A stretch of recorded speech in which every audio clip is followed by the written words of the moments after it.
You're listening to the Heritage Film Club podcast show. It's three lads chatting about a movie that one of them forced the others to watch. If you're looking for an in-depth analysis of your favourite movies, boy, have you come to the wrong place. My fancy British accent is as smart as this show will ever sound. These guys barely know what they're talking about. It's time to sit back, relax and enjoy. Welcome to the club. Now here are your hosts, Mike, Brian and Clayton. Welcome back to the Batcave for a bonus episode, our first ever bonus episode. We decided we couldn't leave it at Batman. We had a bit of fun talking about that movie, except for Clayton, who hated it. But Brian and I thought he might have more fun with Batman Returns. So instead of stepping all over next week's podcasted movie, we thought we'd jump in with a little bonus episode and talk about Batman Returns. So we're going to do a little bit differently. We'll keep it shorter and we won't do all the trivia section at the end. We're just going to get right in and talk about the movie. So, Clayton, did you like this movie better than Batman? Did you like my penguin sound? I did. It was very good. Yeah, this movie was awesome. Wow, you went from shit to awesome. He's back. I just thought you were going to like it a little bit more. No, I really enjoyed it. Oh, good. Brilliant. Okay, Brian, I think you already touched on it last week anyway. Mm-hmm. Yeah, I liked it. It's an enjoyable watch. I liked it, and a great Catwoman. Oh my gosh, yes. Bonkers penguin. Very cool to watch. I enjoyed it. I liked it. Good. Okay. And yep, I really liked it as well. I think it is definitely a more fun movie, but it is way darker than the first one. It's night and day compared to the first one. It is. So where they were going for dark and gritty on the first one, I think they more nailed it on this. And I ran some numbers, and they're official. This is a bajillion times more Tim Burton than the first Batman. This is like the penguin design alone, with the dark eyes and everything, and obviously the Catwoman, probably his best design. Yeah. So, all right, I'll do a quick couple of stats, because we'll still do that part. So, Batman Returns, the return of Tim Burton in the director's seat, the return of Michael Keaton as Batman, and then we had Danny DeVito as the Penguin and Michelle Pfeiffer as Selena Kyle, Catwoman, and Christopher Walken as Max Schreck. This is the beginning of overstuffing villains into Batman movies, because to my knowledge the 89 Batman is the only Batman to have one villain. True. Yeah, because even the 66 one had everyone. Couldn't go wrong, surely. Pardon? Surely you couldn't go wrong just stuffing more and more villains in here. Oh no, that has to pay off, right? That's not been proven at all. No, of course not. No, but this was a nice balance. It was because Catwoman wasn't really a baddie in this, depending on how you look at it. She's sort of in the middle. But Penguin was most definitely a bad guy. Alright, so this one, the budget was somewhere between $65 and $80 million. So probably around double the first budget. The first was 35, wasn't it? Correct. I think you said? Yeah. Mm-hmm. Now, the first one had a box office of 411 off a 35 million budget. This one only had a 282 million gross, and as I said, off the 65 to 80 million dollar budget. So commercially, it seems it did not do as well. So commercially it didn't do as well, but from a fan perspective, and Brian, you're probably the best to answer this, like, this is rated better than number one? Like, from a fan perspective? Well, you know? I know the Rotten Tomatoes answer. Oh, you give me that one. Yeah. Well, how does that shake out? Okay. completely reverse of the first movie. Really? So just to recap, the first one had a critics of 71 and an audience of 84. Batman Returns has a critics of 80 and an audience of 73. So people didn't like it. 73% of people did. Yeah, but the other 27 people didn't like it. Yeah. Well, maybe they just didn't like it as much as the first one. I mean, Nah, you can all go away. yeah, it's very different in tone, the two movies. Yeah. This one, to me, felt like it wasn't, although it was, it didn't feel so much like it was filmed on a set as much as the first one did. Agreed. Yeah. They Yeah. did use about 50% of the Warner's lot to build the sets for the sequel, so it was a lot. So they had really big sets. Probably the most set. How do I phrase it? The part that felt most like a set was the sewer lair, the penguin's lair. Yeah, agreed. Especially the weird fake-looking iceberg in there. Yeah. So, right, that's the stats. So, Clayton, go on. Go on what? And talk about it? Yeah, Alright. go on Why, and talk why about was it day? I really want to know what you made of it. Yeah. Well, I texted you guys when I started watching it, and then you told me to wait for the podcast. But holy crap, 5 minutes into the show, and we're already like just getting rid of babies that were born. Down the sewer. Yeah. And I'm like, first off, That's what you do. I'm trying to figure out in what world does a baby have to live in a cage and, in addition, eat a cat? Okay. Well, if you want to grab attention, that's a pretty good one, huh? Yeah. Oh, Looking I at was that going, just like, that cat's in trouble, and then, yeah, he was in the cage. but this one just had more, like, it was more actiony, and it was like the plot was simple. It was like Penguin's gonna come up, sweet. Oh, he's gonna pretend to be a good guy. Okay, sweet. The guy, the power company guy. Max Schreck. Yeah, you know he's bad, so you know that hopefully something's gonna happen to him. And then does it? Yeah. like there was just more action like from the get-go, and then Batman just turned up and did Batman things, and he wasn't all droopy. He was just like pow pow pow. It was fun. I also don't think there was that much Batman in it again. It was, yeah, there wasn't a lot. You know, in the first movie there was a lot of Bruce Wayne scenes, and it was sort of dragging out because they're trying to tell a story or whatever they were trying to do. In this one, there wasn't a lot of that, and it was just short and sharp. I feel like there was still a lot of Bruce Wayne. Not that it's a bad thing. It's just I still don't think there was that much Batman. Like, they bring him in at the very beginning to fight off the Red Triangle Circus gang, and then you don't see him for a while because then it starts to focus on Penguin and Selina Catwoman. Kyle. And you don't see him for quite a while. Yeah. Okay. At least when he's Batman, he kind of behaves like Batman.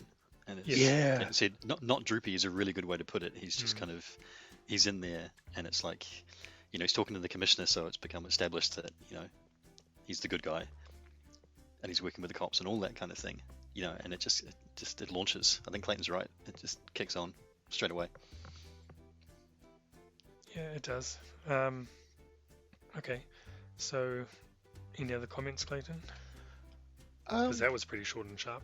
No, like it was good. I enjoyed it, and I found it weird. You know, Catwoman, before she's Catwoman, she falls out the window and the cats come. Oh, you can talk about that. Yeah. Are they supposed to be reviving her, or like, did they give her superhuman powers to become Catwoman, or because I was a little confused there I feel like because I don't know Catwoman's story. that's not her story. Okay. Brian can correct me, but No, from what I know, you're- that's you're not on- her You're on story. point. Yeah, it That's- was just a thing to. I always read it as, or saw it as her being revived by the cats, and they all come kind of swarming out of the alley, which is actually a pretty cool scene.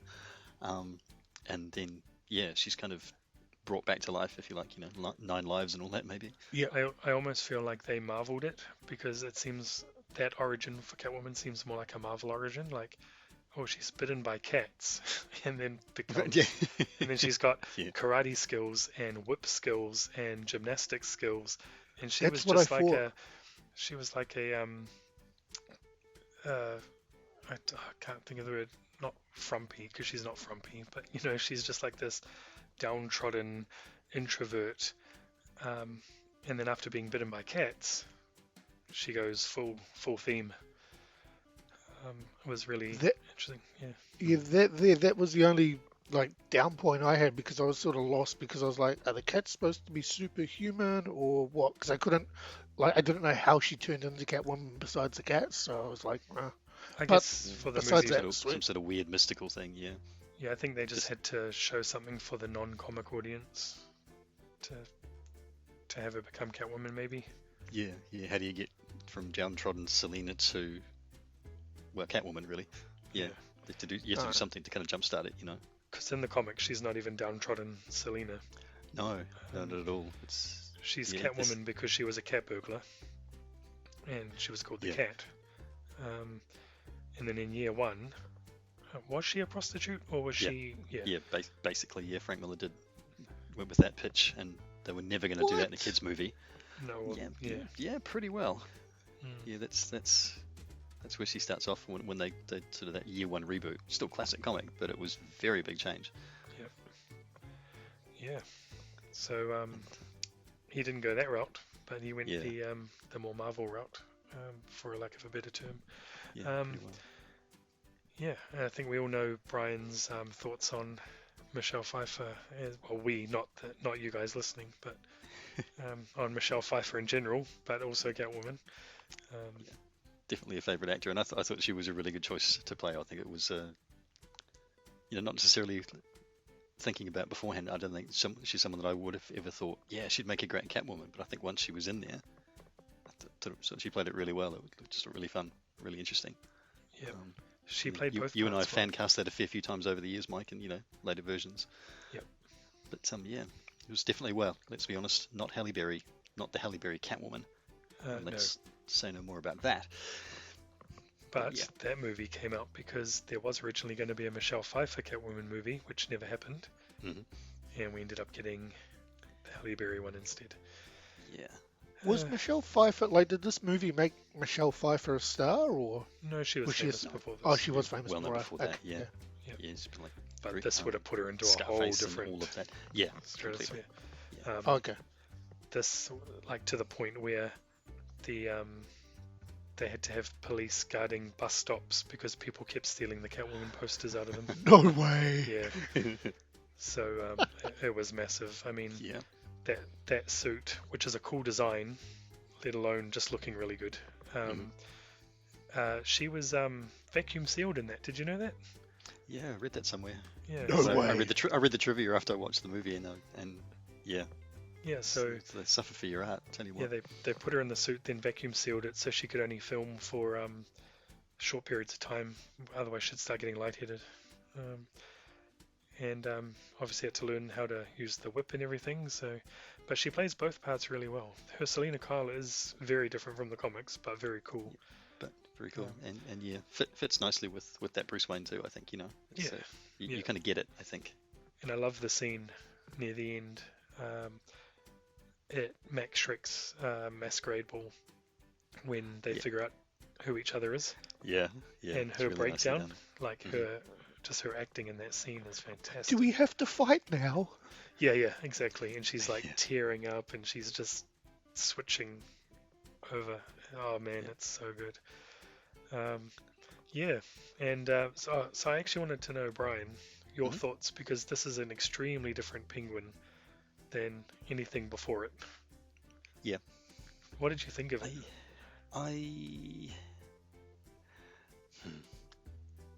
Here I go. I like bits of it. I like some of the stuff they did with Penguin, and some of the stuff I don't. Yeah, some makes me cringe.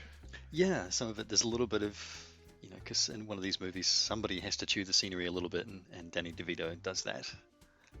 There's bits of the whole thing of, he's taken in by penguins and then raised, and he speaks English, and he's got all this grand plan, and a lot of that, it doesn't make sense to me, and it probably isn't meant to be honest. And I'm not quite sure what the plan is with what he's really looking to do.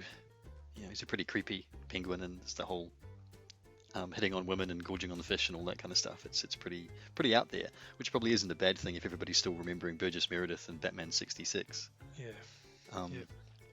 And I think there's a lot of that stuff which probably bled its way into the comics, and he became a little bit more of like the kind of penguin you get in the Arkham games, if you know what I mean. Yeah, who's for some reason British. Yeah, not quite sure how that turned out. Yeah, and I think it's possible that this was even where it became more of that Cobblepot family thing. And really using who he was, and that fighting with the Waynes, or fighting with being at odds with the families of Gotham and downtrodden and all that. They've used that a lot of times now, and I think that's possibly where this came from. So it started off a fair bit of stuff. So yeah, as usual, short answer. Short question, long answer. There's bits of it I really like, and bits of it I go, yeah, not so much, and then I just go back to watching Catwoman, really. Yeah, throwing in the circus thing. I mean, first of all, my first thought was when they Moses him on down the sewer. And then, how big are those sewers? Honestly, pretty well. So big. It's not the biggest. It's like kind of a river or a creek they're tipping him into. I'm not quite sure what they thought was going to happen to him, because there's not a lot of it. Yeah. But they get rid of him and they're happy, I guess. When he's down there in his extremely buoyant pram or stroller. Yeah, that thing really floats, huh? It really does. Doesn't leak at all, with being that it's wicker. Yep. But he gets quite far in some big cinematic sewers. Then I guess he happens to end up. The sewers must lead under Arctic World, because then he obviously has the penguins, and then is raised by the circus, and obviously rises up to be their leader. I think I like Gangster Penguin better. Yeah. How do you control penguins like that? That's what I want to know. Anyway. Yeah. Well, not very well apparently, because they were overridden very easily. Yeah. Oh no, it's penguins. Run. Yeah. So, I don't know. I think we are not flowing as well as we did with the first movie, but because there's so much to talk about. But I will say the Batman suit is much better in this movie. Yeah. The bat symbol. And he didn't have it in a safe this time. No. I was so happy. No, the front, when he went to get the Batman suit, he pushed the button and then the front door of it sort of dropped down like a drawbridge.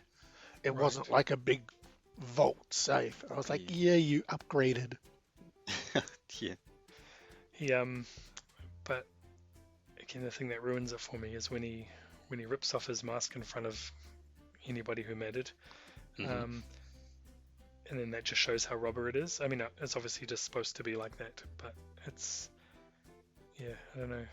Yeah, it does come off pretty easy. It's very, very dramatic when he rips the thing off and he's trying to, reach Selina, kind of thing. And oh look, Max is over there watching everything. And that's the point at which he's doomed. Because we've revealed our identity in front of the bad guy. Correct. Therefore, bad guy's doomed. The fact that he didn't figure out that was Selina, and the fact that he says to Bruce Wayne, "Why are you dressed as Batman?" Like, really, dude? You're supposed to be like a smart dude. Also, I didn't like the fact that they refer to him as Gotham's favorite son in the movie. I was like, honestly, nobody knows who Bruce Wayne is in these movies. Yeah, it's still a very weird thing. But yeah, I guess it was established in the first movie, so. Yeah, I think that's the thing of it though, because we were talking the other day, and I think I said, when we did Batman, and the movie, it really doesn't make a great deal of sense, the whole thing. And there's large parts of Batman Returns that don't make much sense either. And I felt like I was okay with that more because this really is just a lot of fun. And it, like Clayton said before, it really just rocks along. Yeah. Michael Keaton looks like he's having much more fun with it. Yeah, we got paid a lot more. Yeah, wow, there is that. That'll help, right? And there's some pretty cool action scenes, and the stuff happens, and the villains are bonkers, but interesting bonkers. You say that the Michelle Pfeiffer's acting in particular is really good, and I think I was prepared to forgive a lot more, or just to let it go and sit back and enjoy the watch, just because it just seems like a lot more fun, and it seemed like they were having fun doing it. I go, yeah, okay, a penguin doesn't quite make much sense, but that's cool, and there are penguins. I also felt like I missed Catwoman when she wasn't in the movie. So it's almost like can we just get back to Catwoman, because her story's quite interesting, and also Yeah. also she's good to watch. Obviously, not to sound extremely sexist, but and the Penguin stuff seemed to be quite heavy or overstuffed maybe sometimes. Yeah, I don't know. Some of it Yeah. There seemed was to a be lot of him and Max. yeah, there was a lot of him and Max. Max Shrek's invented for the movie, right? Yeah. Yeah. Yep. But talk about scenery chewing, man. For Walken and full force in this movie. Yeah. Well, when you want subtle, you go with Walken. So. That's right. What was I going to say? I was going to say, yeah. So they're using the oh, what did you think, Clayton? Oh, because man, it annoys me. The bat signal and how it reflects down into the mirrors. I thought that was the most stupidest idea. Oh, good. Because I am like going, okay, so your next door neighbor, I understand they're like maybe like an acre away, but they're going to see the light go in the sky and then reflect down, then reflect into your mirror. Oh, guess what? I know who Batman is. Yeah. Because I was first thing I thought when that scene before the light shone into his room was, why does he have glasses? He's Batman. He can't have bad eyesight. But then I realized why. Because they're shining this bloody bat signal right on his face. Yeah. I mean, it's not like Tim Burton to film something just because it looks good. Let's be honest. Hey, you know at the end when the penguin dies? Mhm. You know how he's sitting on the ramp, like he walks and then he lays down on the ramp and he actually finally dies. Then there's a bunch of penguins that come out to him and push him in the water. They're like little people in a costume, right? Some of them. Or children. No, little people. Okay, no, that's cool. Because I was like, looking at them going, man, they look awfully big to be real penguins. Well, they're supposed to be emperor penguins or whatever. Yeah, Which but are I was like, big penguins, but yeah, not like Hobbit big. You know. I think it was a mixture of some real penguins, some little people in suits, and probably animatronics, maybe. Yeah, I think so. Animatronics okay. slash CGI, I guess. Yeah. Yeah, because just to go back to my point from Batman that it didn't have CGI in it, this is the first Batman movie to have CGI in it. So that means the last one didn't have any. So vindication. Well, not vindication because no one said I was wrong, but you know. Do you feel I'm better? right. I do. Excellent. That's okay then. on the inside, you're like, yes. No, and on the outside. Yeah. Yeah. Yeah. It's okay So- to sound smug on the podcast, Mike. It's fine. Yeah, good. But yeah, you could see because they locked up the Batmobile again, and it looked very different how they did it this time. Yeah. It is good to know that circuses are full of electronic geniuses. Yes, Who right. can rewire a Batmobile. Did you from some realize one of them pictures. was Doug Jones? Yeah. Oh, okay. Yeah. Well, I saw it in the credits afterwards. Right, Doug okay. Jones. I'm thinking, yeah, I'm not sure that I recognised him at the time, but that's pretty cool. So there you go, Silver Surfer. Yeah. Amongst Well, other one of better the- roles. I yeah. think if I remember the credits correctly, one of the what the word is, little people in the penguin suit was a guy named Felix Silla, and if I remember correctly, he was Tweaky in the Buck Rogers TV series, Oh, nice. the little robot. Nice. So it has that for really, really obscure geek trivia. Very good. Very good. That's my contribution. There you go. So we're not having a trivia section, we're just peppering it through as we go. Just chuck it in there. Doug Yeah. Jones. Yep. So He was a very nice man, by the way. he was a very nice man. For the Good guy to brief talk to. the brief handshake pre-COVID. What was I going to say? Did you know that before they cast Pee Wee Herman, Paul Rubens, as Mr. Penguin's Cobblepot? dad, yep, it was going to be Burgess Meredith. Oh, really? Yeah, Original Penguin. but he got sick and couldn't do the role. But I think knowing that, that's what there's a scene in the movie where I'm pretty sure it's Max Shrek gives Penguin the I don't know what they're called, the cigarette holder, and Oh, yeah, says, "Oh, yeah. family heirloom," and I was like, "Oh, that would have been a funnier joke if it had been Burgess Meredith as his dad, because that's what Yeah. he had as the Penguin in the Batman '66 TV show." Yeah. So I wonder if they left that in as a bit of a nod to nod. that. Yeah. Yeah. because that would have been quite nice. Yeah. Because they never went down the cameo road at all, really, in any of No. those. I mean, maybe they say maybe they plan to do stuff like that, but it's not like you could really chuck Adam West or Burt Ward in there and not have people that have it kind of really stand out and take you out of the movie. So Yeah, I think they needed to steer clear.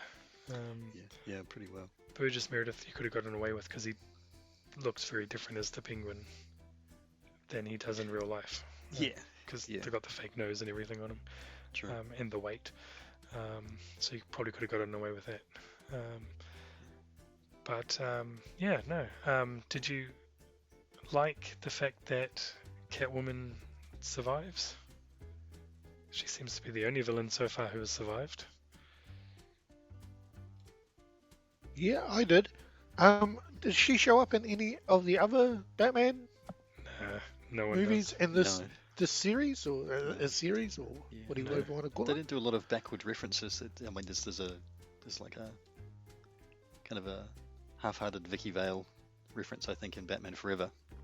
There's a Oh, Vicky okay. Vale reference in this one, Or was it this one? Sorry. And Yeah. then, okay, and there's a whole confusing my conversation. movies. It's what happens when you watch all four of them close together and then they blur and you try to blank out Poison Ivy.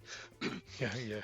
And he has a conversation with Selena and mentions Vicky, and she goes, "Oh, is she an air stewardess or?" Yes, whatever?" sorry. Yes, he does. You're quite right. Yeah. But I mean, the Joker's not mentioned in this movie, and that was a pretty big deal for Gotham. And Catwoman was obviously supposed to have a sequel, which is, I guess, why they didn't kill her off. And then they just sort of move on. It's almost like the next two movies are not related at all. Yeah, it's almost like a Joel Schumacher reset button, or just keep going forwards and then just get less for Burton. worse or worse. Yeah. Yeah, pretty well. Yeah. So- I wouldn't mind watching Batman Forever, because obviously it's not as bad as Batman Returns, but that'll come one day. One day As I'll do bad that as too. Batman and Robin, you mean? Sorry, yeah, that's what I meant, Batman and Robin. yeah. Because as we've said, we all love this movie. Yeah. But is the Which- next one Chris O'Donnell? No. Oh, yes. Yeah, Oh. introduction of Dick Grayson in that, yeah. Oh, A okay. very Yeah. old Mm. Dick Grayson. Yeah. Yeah. And then It's- Batgirl in the one after that. It's interesting that you say, like, we all love this movie, because we all clearly and really enjoyed watching this. But we were talking before about, the critic scores and the fan scores and stuff like that. It just kind of made me realise I don't think, I know a lot of people who have mentioned Batman, the 89, and talk about it and all that kind of thing. I can't remember having a great many conversations with people who've seen Batman Returns. Huh, that's interesting. Yeah, it's just Well, like it they're almost silly kind of people. yeah, hell yeah. You're right, Yeah. Clayton. And it just seems like it's when it faded, kind of slipped away a little bit. I'm not entirely sure why. Maybe it was sort of right in that original Batman wave, and then 3 years later they put out another one, and people are kind of, we've seen Batman. Yeah, I'm but not I sure if that think was a thing, but at least in New Zealand anyway. maybe it was because McDonald's killed off the Happy Meals because of complaints of the movie. What? So it didn't have that same pop culture sort of thing when you're a kid. Like, you go and get your Happy Meal and get your Batman Returns toys. Not so much What, merchandise to be they had. killed off a Happy Meal. Yeah, because Batman movie, or these movies were tied to Happy Meals. But when this movie came out, a lot of people complained about how dark it was, and they shouldn't be tying it in with a kid's product. And Right. and thus they killed the Batman Returns Happy Meal. Oh, we're triggered as society even back then. But watching it, I'd sort of agree. Like, I wouldn't let my kid watch that right now. Like, there's a lot of adult references in this movie. Yeah. Penguin's as creepy as hell in that main scene with Catwoman, let's be honest. Oh, on the bed. Yeah, and she sort of starts, doing the whole, I'm Yeah. just going to clean myself, and he's just being super inappropriate. We can say the line, it's in the movie, and she's a cat. But when he walks in and says, just the pussy I'm looking for, or whatever it is, it's like, holy crap, dude. Like, All right, and welcome to a kids' movie? Wow, not really. yeah. And then you've got Catwoman licking Batman's face, and then you've got, so many things. Michelle Pfeiffer putting a live bird in her mouth. I enjoyed Yes, that. for That was real. fun. Yeah, it was a Yeah. real bird too, Clayton. Cause she No said, way. Yeah, she said all the prop ones look too fake. Yeah. So should put the real one in. No special That's effects. awesome. Yeah, and it was in there. It seemed to be in there for quite a while. Yeah. But it did look Wow. cool when it flew out. So earn your money. So yeah, and also the monkey that gives Penguin the note from Batman saying the kids can't attend or whatever. Yeah. That monkey was too scared to approach Danny DeVito because the makeup was freaking it out. I'm surprised. and at one point when they actually got the monkey to give him the note, it then went a bit nuts and it attacked his genitals. but luckily he was padded in all his penguin stuff, so no injuries. But Michelle Pfeiffer's sitting there thinking, yeah, I just had to deal with the bird. yeah, and the suit. Yeah. Yeah. He got the monkey in the genitals, so yeah. And it's also he was getting pelted with real tomatoes and vegetables because he said that I think it was also the props looked too fake or something and it wouldn't work, so people were really throwing tomatoes and stuff at him. In that crazy scene where Batman uses a CD like a record and scratches it on a CD player, because that's how CDs work, and overrides the microphone and the message that's going out, and they're not long after hacks the penguins. So him and Alfred are on point in this movie. Pretty well legendary. Yeah. Alfred's just sitting back this whole movie, he's just chilling. He helps with the with a couple of the little plots. But but he's got a pretty sweet gig, really. Well, he's got a pretty sweet gig in general. I mean, apart from having to patch up the guy he considers a son every night, I guess. Yeah. And it's a fairly big house to clean, let's be honest. Yeah, I'm sure they've got in a lot of room. '66 they had another person there. What was her name? Aunt Harriet. It was. Yeah, and that was done for obvious reasons in the '60s. Because Why? Well, in the '60s, and two young men living together. Well, actually, three with Alfred. Three men living together in the same house, and no women around the place. And one of those, all the TV people are going, no, that's not happening. And one of those men is called Dick. And we move along. So, yeah. And the other one walks around a lot of the time saying things like "Great Scott," and really being quite intense. So yeah. Yeah, indeed. Yeah, we need an Aunt Harriet there, I feel. I did like the tomato scene. It's just at the point where I was watching it and going, why have all these people brought fruit and everything? They thought they were in favour of this guy, and then he explains it away with some weird line that I can't remember exactly. And I thought, well, I guess at least you're thinking. It's like, why have all these people brought tomatoes? So, I don't know. It was very fun, but it was quite dark. Like, I don't think there's many, like, Marvel movies aren't that dark, and they're pretty serious movies a lot of the time. Yeah. Well, 90s comics were kind of going down that road. Yeah, true. In fairness, and I think it was just like you start from a comic point of view, you start to go, Death of Superman, and it wasn't long after that really that they were doing, Bane and he breaks the bat, and it was just kind of, Dark Knight and the comics had done that, and I think it was probably a natural progression really. For it not, again, like we were talking in the first review, it's not Adam West, Yeah, and I read that Tim Burton only agreed to come back because if he didn't have to make a direct sequel, he wanted to make sort of another Batman movie, but not necessarily tied to the first one. And actually got someone else in to rewrite Sam Hamm's script. So he had a lot more control over the script. So this movie is definitely, like I said at the beginning, it's definitely more of a Tim Burton Batman than the first one. So. Yeah. Clayton, the first time around, you were saying that it was kind of, because it's the first one, you didn't like it partly in comparison with, Batman Begins and Chris Nolan, Christian Bale and all that kind of thing. Same kind of thing with this one, or was it as much of a thing this time? It's hard because it's like Bane's still, their Bane Batman's still like sweet with me. But like this is up there in comparison to like what I enjoy, because I think like it's action and I don't know if it was, I was grateful that I had just watched that first Batman Okay. and it was so crap that I was like, oh, okay, this is actually completely different. I'm really enjoying this. Or if it was just the fact that I was really enjoying it because it's just a complete different tempo from the first movie. Sure. Yeah. But this, like, I really enjoyed this. This is like one of, like, if I was to rank it, it would be up there in relation to the Bane Batman, but it wouldn't beat Bane, though. Oh, you've got to watch Batman and Robin if you want a Bane movie. Why? Oh, because Bane's in that movie. Oh. No You're way. friends, Mike. You Are don't you do that for to real? a friend. You don't do that to your friends, no. You don't do that to your friends. No. You back Oh. away, Clayton. The Just- only so- thing, yeah, trust me. the only upside to the Bane in Batman and Robin is that he kind of looks like the Bane from the comics.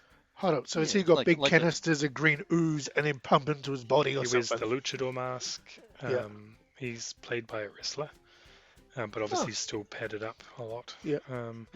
He but looks he's- like Bane, but like a half scale. But Yeah, but still, sorry, Yeah, the but- costume. I mean, yeah. but look wise, yeah. Do Yeah. yourself a favor, Clayton. Save yourself 2 hours for one thing. Just Just Google YouTube. Just YouTube it and look for like Bane Batman movie. clips from Yeah. Batman and Robin Bane. Just The Google problem that is, and then just settle in. the problem it's is just they easier made that him a sidekick, and they didn't Yeah. make him Yeah. a main villain. He's basically Poison Ivy's henchman. And he's that in the cartoon and slash comics? No. No, he's Bane. hardcore on his own. He's full noise. Yeah. Especially the more recent comics. He's like a A-list top tier. Yeah. But well, he has been anyway since the 90s when he broke Batman's back. Yeah, he's kind of the next biggest real one in the comics where someone created a new character and it really took off, like Batman villain. Because Yeah. it was like, Joker, Catwoman, Penguin, Riddler kind of thing, Two-Face for decades, and then, introduce a new character and it's Bane, and it went ballistic. Yeah, and probably the only other time they've done that is Hush. Yeah, and even then it was kind of, it's not kind of repeat and repeat. Bane keeps reappearing, and he's just, he's a serious threat every time. So it's a pretty enduring character, really. Mm. Really kicked on. And then from the Chris Nolan, the one from the movie, just, Yeah, the Proper one in the villain. movie is very different Proper villain. from the comics. but yeah. And in charge though, like you say, he's not a sidekick. He's just, genuine menace, which is all pretty cool. Yeah. Yeah. Nice.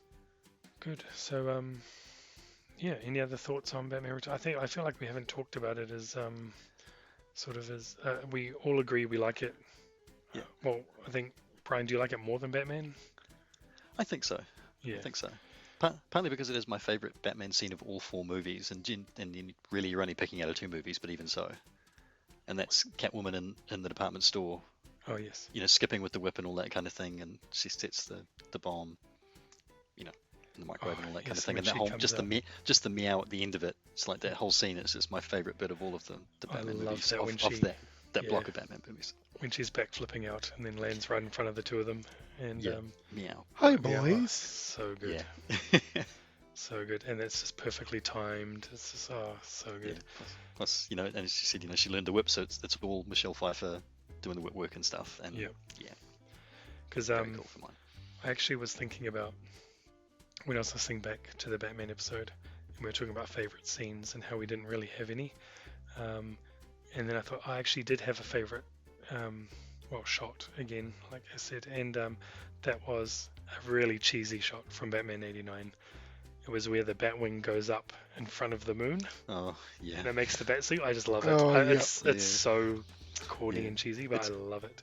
It's almost embarrassing how cool that was in 1989. Oh, I bet. I remember it. Every everybody in the time. theater everybody in the cinema just going, yeah, and they go, oh, really? Yeah, every Looking time I back. watch it, I'm like, oh, I love it. But yeah, So let's do it. So, do you have a favorite scene in this movie then? Oh, you do, Brian. You've already told it. But Yep. Clayton, do you? You've got 2. Mhm. But 2 for, like, 2 completely different reasons. Okay. The first one is at the start. You know where Michelle Pfeiffer's outside, she's walking, and the clown people come and get her? Yes. And Batman turns up with the Batmobile, and he's like dealing. For some reason, he's got the blades coming out the bottom of his Batmobile, then up the top, and he takes people off the bikes. hmm but he turns the Batmobile around, and he's got the guy with the little fire poker, and the guy blows the flame. Oh yeah. And then Batman's just like, well, screw you. And then he puts a flame on him and he burns him. I really enjoyed that. Used as turbines. And I'm like, yeah, that's ruthless Batman. Sweet. I've brought in straight away. Again, yeah, this is a Batman who Now it doesn't becomes mind clear. killing. Because there's a lot of ambiguous killing by Batman in this movie, I feel. And then the second scene is, where they find out who they are, one another, Bruce Wayne and Selina at the ball. Mhm. But then the bomb goes off, and then the Penguin comes up. Yep. And he comes up in a big, giant yellow duck. Yep. Yeah, I'm just like, you're in a big, giant yellow duck. That is so awesome. I'm sold. I want that. Yeah. That was And I'm another- like, yeah. did they market a penguin duck or Yeah. anything like that? I'm pretty sure there was a toy I can remember. Yeah, Might have been in the Happy Yeah, Meal there's- because I think we still did get the Happy Meals for a while. Okay, because Yeah. I was like, that's awesome. over the years they've done a lot of, there's always the sets of like the Hot Wheels toys, the 1/64th Hot Wheels toys, and you can get all of the Batmobile versions and all that kind of thing, and the Batwing in that, and there is absolutely a penguin duck. Yeah, I think there's a Lego one. It might be That's awesome. It might be in a Lego set as well, like a Duplo set or Yeah, something. because how could Yes. you not have the duck? I'm just like, this is like, from a marketing standpoint, this is just awesome. This a yellow duck, but Yeah. like you've now created this thing for him, and people just want a yellow duck. Where did he get the duck from? Like, I'm not going to be that guy. That Doesn't reads- matter. I It know. doesn't matter. I know. It's a So, yellow yeah. giant duck. Yeah. Go with it, Clayton. Yes. Yeah. Yep. Lead us home. So now we know. They're now, my we, two scenes. now we know what we have to get Good man. Clayton for Christmas. If it's human size that I can drive, I'm down for. Oh no. Nice. It's- Okay. All right. Yeah, for me. The problem is I can see it now, Clayton. I can Yeah, see yeah, you totally. in the duck. Exactly. Right. Just think how happy you'd be. Imagine taking that into a garage to get a Warren of Fitness Or a car wash. or a car wash. Yeah. Wow. You'd take it in for the Warren of Fitness just to get them to check the horn. Yeah, of course. Yeah. Oh man. Okay. And on that note, Yes. I actually wasn't watching it thinking like about picking a favorite scene or anything. I do like the scene you mentioned, Brian, with the meow, just because I Yep. like how she executes it. Yeah. I also do like the shot at the end where the bat signal goes up, because my first thought was, oh man, just give him a night off. Like he's Yeah. just on his way home. Hard. he never gets a And- break, right? He And it just literally got came- home. But then when it zooms up and then Catwoman comes up into frame, I was like, oh, that's so cool. Because I thought they were going to leave it ambiguous because I couldn't remember how it ended. Because you see the shadow in that, and you're going, and then he collects the cat, Yeah. Yep. as you do in an alleyway. And, And I thought they'd leave it there, but they yeah, likewise. Yeah, they I'd made it forgotten the bit at the very end. clear. Yeah, Mm. and it was cool just how she comes up into the shot and everything. But I also like her. Most of her scenes, like the scene where she comes into her house and she's like, "Honey, I'm home." Oh, I forgot I'm not married. And then she does it again as after the being eaten by cats. And then she smashes out the hello there, so it says hell here, and goes to work turning one leather jacket or whatever it is into a whole cat suit Yeah. with Good bit of upcycling that, I feel. very good upcycling. With So- metal twine? Is that correct? I'm supposed to understand or something? I think the like needle. I don't know. I'm not a sewer. But yeah, I don't know.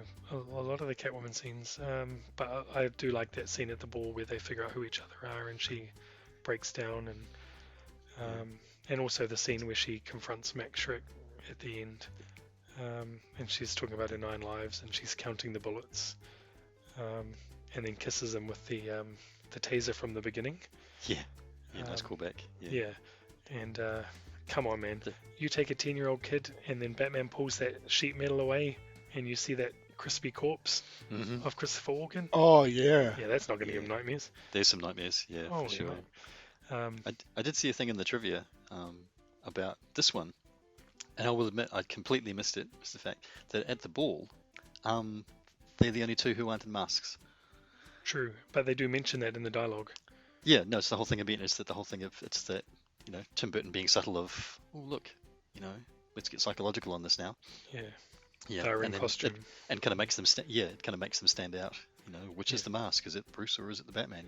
That age-old one which gets debated ad nauseum. Yeah, it's like they are in costume by not being in costume because their real personas are the costumed versions. Everything kind of revolves around them. It is a pretty cool scene. Yeah, it is.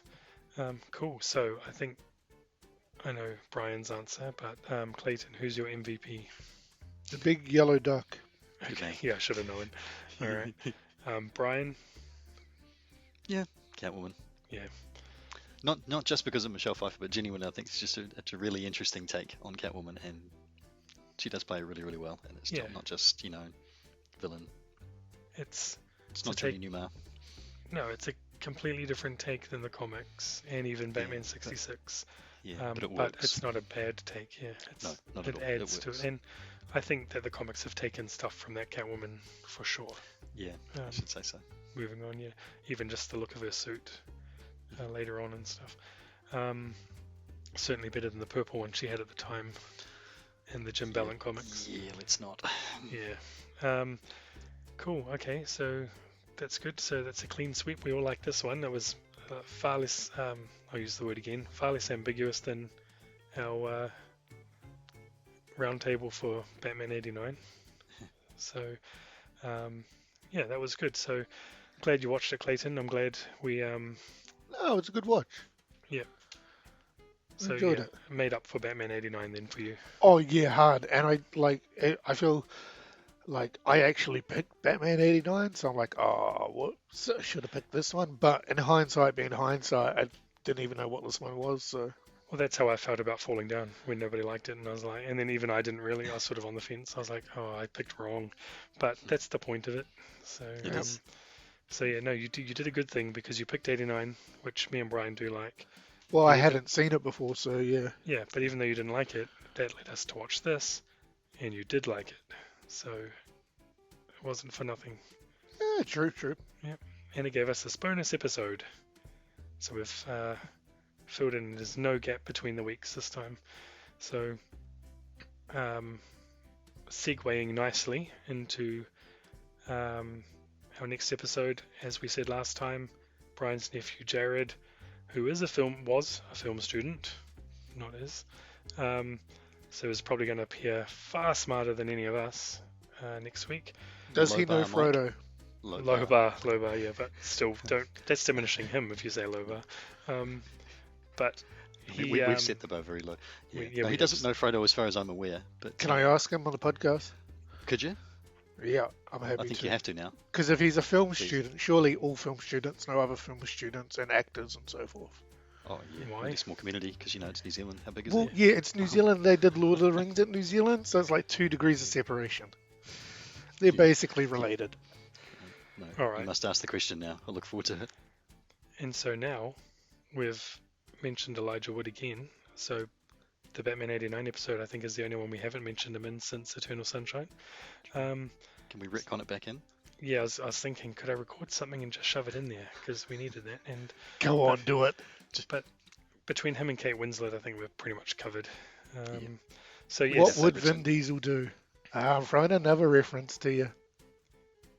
If you can land Vin Diesel. Yeah. It's the Fast and Furious reference. It is. Which we need to probably do one of those later ones of those too. But next week, Jared will be on, and he's chosen Heavenly Creatures, just as a reminder. So if you're listening to this, go watch that. You've got a week, and then come back and listen to us discuss that very different type of movie. And our first New Zealand movie on this podcast, which is a little bit slack since we are all in New Zealand. But we're getting there now, finally. So took a guest to choose it. So come and listen to that. Leave us your thoughts if you want to. Oh, I did want to say, I had a comment to read out about Batman '89. And I just have to find it because I'm ill prepared. So give me 1 second and chat amongst yourselves. Quick, Clayton, tell us more about the duck. Oh, the duck's just so awesome, mate. Like, I will say though, like, besides the duck being the MVP, because I mean that's superficial. Um, Catwoman was pretty cool in this, and like her suit. You know the suit that she's got in this one. Mm-hmm. Yeah. It's somewhat iconic, yeah. Very. Like, did they ever change? Like, I know that they were supposed to be Catwoman in the Bane movie with Anne Hathaway, It is and Catwoman. this, yeah, but the suit was different. Correct. Yeah. Well, different. Yeah. Yeah, like in the comics and the TV or whatever, do they always go back to the Michelle Pfeiffer suit, or do they No, not really. recreate No. stuff? Well, I mean, it was kind of, I mean, on the TV series, the original, again, Batman 66, as we always call it, the Yeah. black leather type thing. That's the original one, eh? That's the original one, and for the TV, I mean, even in the comics, she's been through over the decades, from literally from 1940, tons of variations on the costume, some really good, Oh, some not. Okay. A lot of them look a little bit like this. The more recent ones, they tend to look a little bit more like that. I think this one really kicks some stuff off. I think from dim memory, I think there was a Catwoman miniseries around about the same time, somewhere early 90s, and I think that the costume was a little bit more patchwork, a little maybe kind of a riff on this. This is possibly just my memory letting me down. But from there it was all pretty well black leather and a lot of this kind of thing. Apart from, as Mike mentioned, there was the purple Jim Ballant design one, which is just very 90s. So Brian, but this was pretty much the thing though. if you were Batman, would you rather fight 1,000 cat-sized ducks or one duck-sized cat? Hang on. If you were Batman, Hang on. A real duck or the yellow duck? the yellow duck, so it would be a cat the size of the big yellow giant duck, No, I Yeah. won't take Or- that one. 1,000 cat-sized ducks. And you're Batman, you only have Batman tools. The No ducks. bat car, no bat boat, just your hands and your Okay. boomerangs. The ducks. No, I'd go the big cat. No way. You'd be eaten. Did you imagine how like 1,000 beaks, right? Yeah. Have but you got 1,000 batarangs?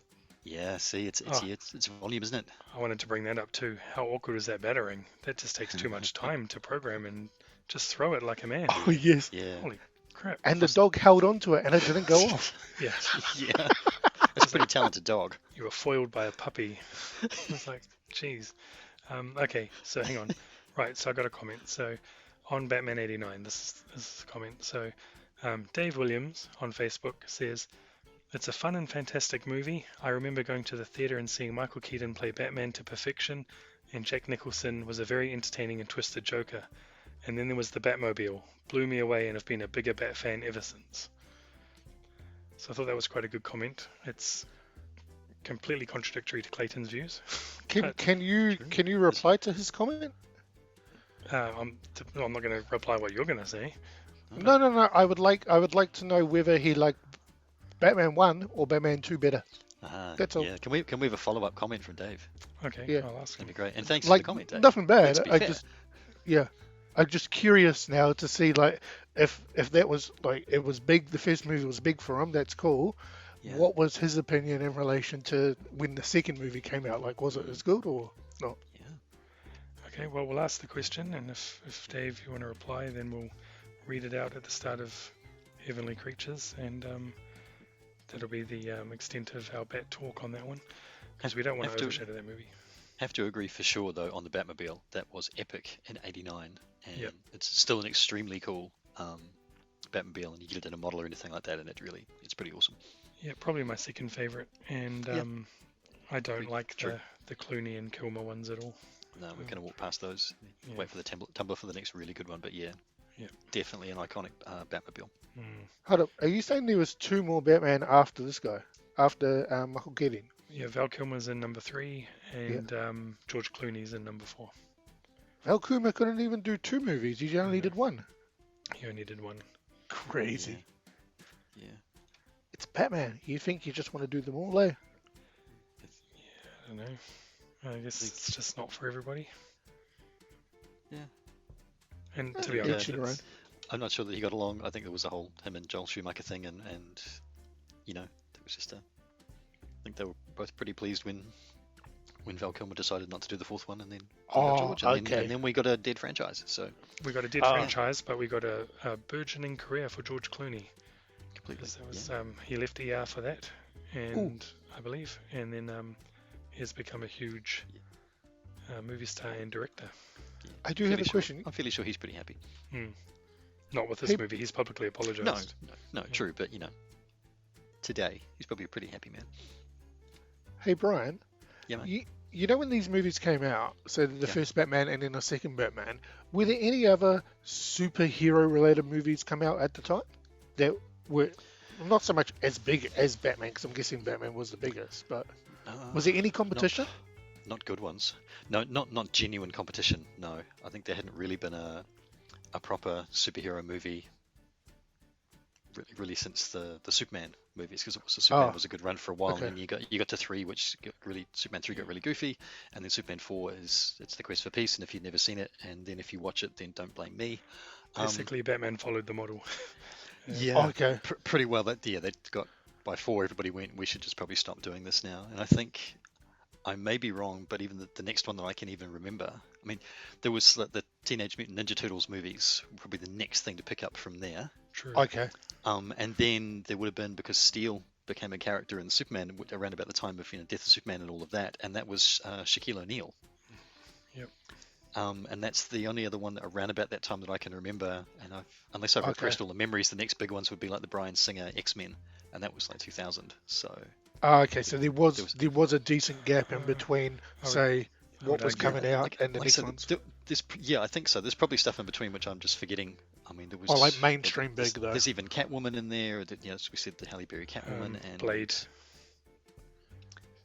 What year was Blade though? What year was that? Blade was before X-Men. Yeah, but I don't think not kind of right on the heels of the Batman type. No. Sorry, or Batman Returns or anything. No. Yeah, it's probably, and even then, people probably would argue that it's not really. It's a comic book movie. It's not a superhero movie though. Maybe. Okay. Sorry. No. Just I even mentioned the Turtles, and that's not superheroes really either. To be honest, it's kind of depends on how you look at it, really. Yeah, I can't really think of anything big until we got the X-Men, and that kind of became a slow burn into things like Fantastic Four and proper MCU, and the lucky people that we are pop today. Culture, yeah.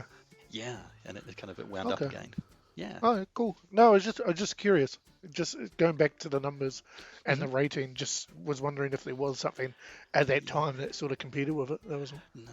Yeah, it didn't really spark anything, like Iron Man, where they took a punt on that and it really took off around at the time of Batman. I think, like I say, from memory, Batman Returns wasn't as big, even certainly in New Zealand, and it was maybe just, okay, well, we've seen one, and we're probably quite happy now. Oh, okay. Mainstream, if you know what I mean. So. Yep. Yeah. Cool.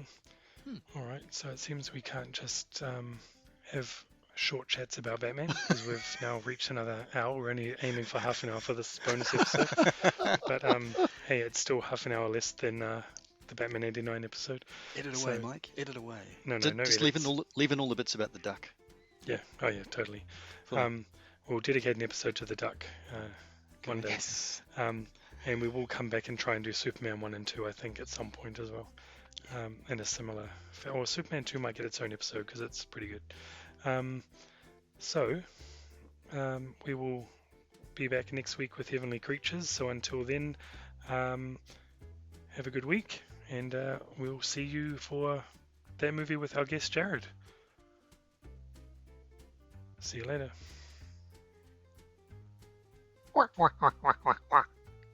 Meow.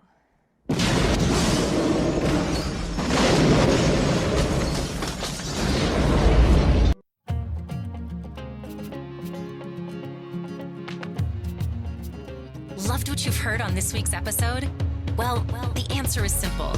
It would mean the world to us if you could head over to iTunes and leave us a 5-star review and feedback. Spreading the word really is the best way to grow our podcast and achieve even greater things. Thank you.